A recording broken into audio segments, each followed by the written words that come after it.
Good morning, Sapanola. I'm Kendall. And I'm Taylor. And welcome to Tiger TV. This week, we caught up with Miss Megan Love, our senior counselor, and our junior high robotics team. And we also caught up with our baseball and softball head coaches.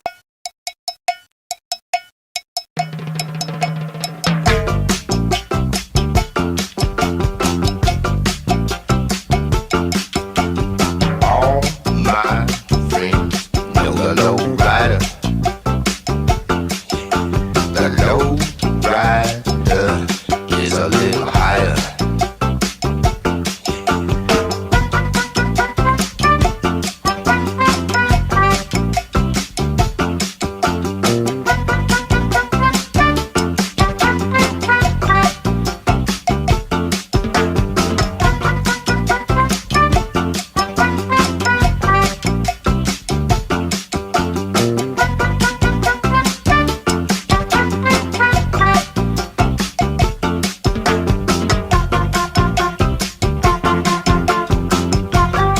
Sapanola, I'm Taylor, and welcome to today's Friday, February 9th broadcast of Tiger TV. You're home for Sapanola School District News. Let's take a look at this week's top stories. This past Friday, our Health Science 2 classes toured Athletico Physical Therapy Clinic in Batesville.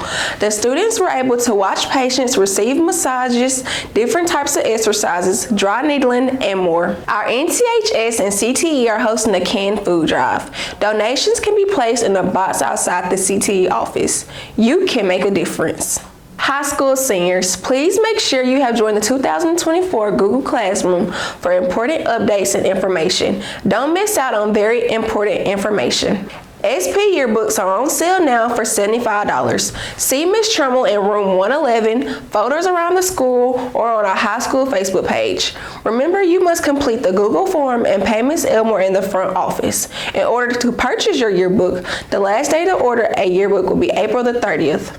Pope School is hosting a Daddy-Daughter Dance for grades pre-K through 5th on Thursday, February the 15th at the Pope School Gym. Ticket prices are $20 in advance and $25 at the door. The Sapanola Foundation for Public Education is continuing to provide great opportunities for students.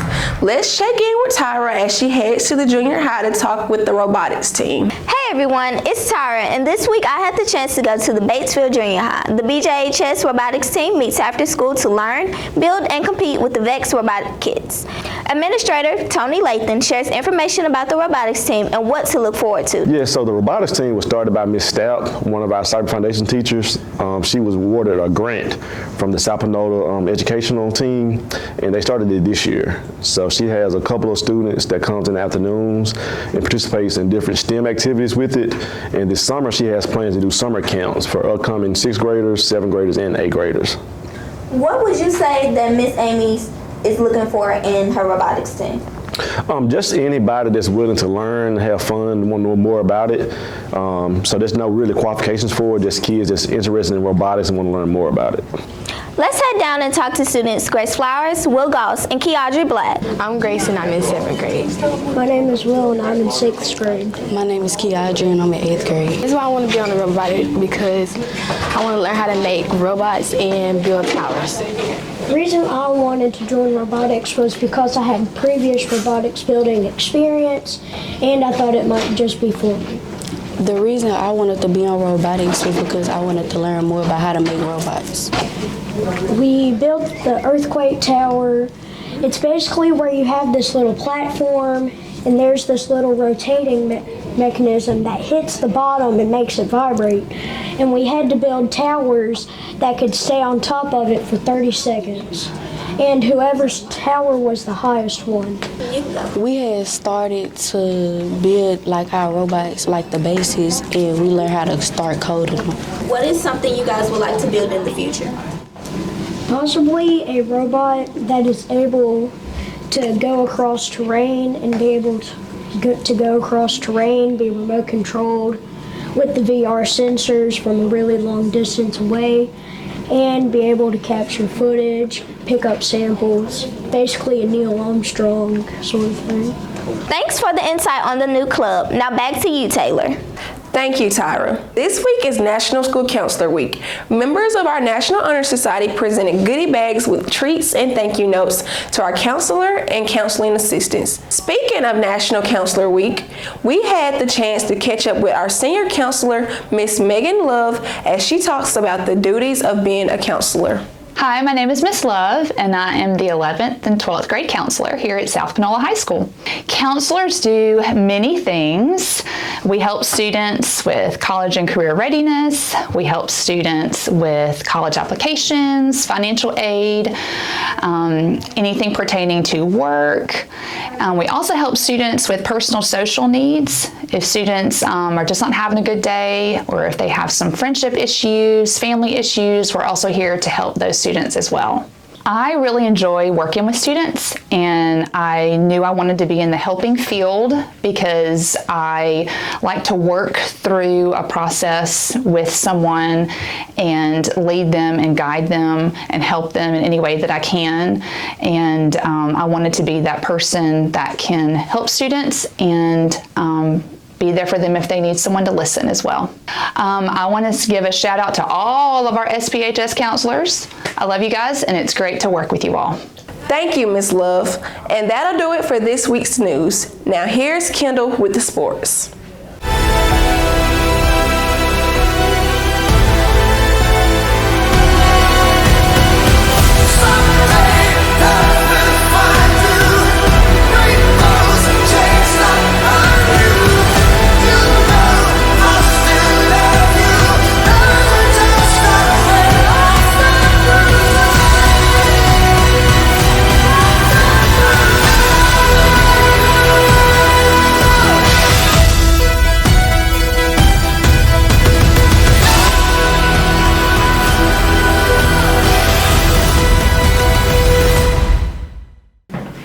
Tigers, it's Kendall here with this week's sports. As the weather begins to heat up, our spring sports are coming into action. Our South Panola track, tennis, baseball, softball, archery, and bass fishing teams are ready to start off their season strong. Congratulations to all the girls who made the South Panola School District cheer team. We look forward to seeing y'all have another great season. We had a successful registration for intramural sports for this spring season. Be on the lookout for flag football, girls basketball, and cheer. Both of our girls and boys basketball team had a strong showing at this week's district tournament at Grenada.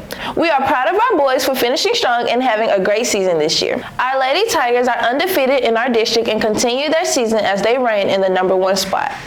On senior night, Kamaya Griffin had 34 points, 15 rebounds, and 3 assists. Lauren Norwood also had 14 points, 7 rebounds, and 4 assists. And against Center Hill, Shania Fundren joined the 1,000 point club. She also scored 32 points, 18 rebounds that night. Madison Haney also had 12 points, 12 rebounds, and Kamaya Griffin had 17 points and 11 rebounds. Our baseball and softball teams start their season next week. With the start of their season, we caught up with the head coaches to discuss how they are planning to start the season. Both teams had a strong season last year. We asked what are some of the things they would like to accomplish this season. We have pretty high expectations here. We made it to the first round of the playoffs last year and got put out by a really good Clinton team. I really expect us to make a deep run in the playoffs this year. Going into 6A, there's one less round of playoffs. So I really hope that we make a really deep run. I expect us to make a deep run and compete for a state championship. We have a lot of those. That's a word we use often throughout the year. But expectations are we start one goal at a time. Mostly we start with our district play, of course, with North State championship. We're coming back in off of a great run last year. Of course, we want to make it back this time and finish. That's our expectations. With the state championship in mind, what are some of the things your team did differently this offseason to prepare? Last year we were remotely young, and I think that we shocked a lot of people. Of course, we had some great leadership. So we kind of were taking one game at a time per se, one practice, getting better, the effort in that situations. But I'd say this year we are preparing like we are a championship team. We know what we have. We know what's in the future. We've been through last year some of the toughest games I've ever coached. This team's kind of been there, done that. Now we want to return and finish it. Oh, we got a lot more young guys this year, so we're having to redo a lot of. When I say redo, we're having to install a lot of things with these newer guys, and I expect a lot of the young guys to play this year. So we're having to make sure that those guys are prepared and ready to go for just adjust to the speed of the game and things of that nature. So getting those young guys ready to go, and then making sure our older guys, we've got 9 seniors this year, and really making sure they lead the team more than anything. So that's just a big difference this year. Baseball and softball both rely on teamwork. What are some words of encouragement would you like to give your players? So we always tell a story every year, and I haven't told them the story yet, but it's stand by to get some, and they'll understand what it is. I talked about this yesterday with the girls, and when you are a returning state championship caliber team, there's pressure. So pressure builds diamonds, and I told the girls yesterday, and what I want them to do is I want it to be good pressure. There's good pressure and bad pressure. Good pressure builds diamonds, and we're trying to use that word pressure because it sometimes can make you fail if you don't handle it very well, and make us better each day, small steps, and build diamonds at the end of this thing to put on a ring. I just want to say that we here at South Panola, we are very, very lucky, and we have an amazing softball program. It's been building for years and years. We've had a lot of great players come through there and play on this field, and we have a group right now that represents South Panola to the best of their ability, and they are fun to watch. So I would challenge everyone to come out and watch these girls, and I promise you, you'll come back again if you watch them. That's it with this week's broadcast. I'm Kendall. And I'm Taylor. Let's have a great Tiger Day.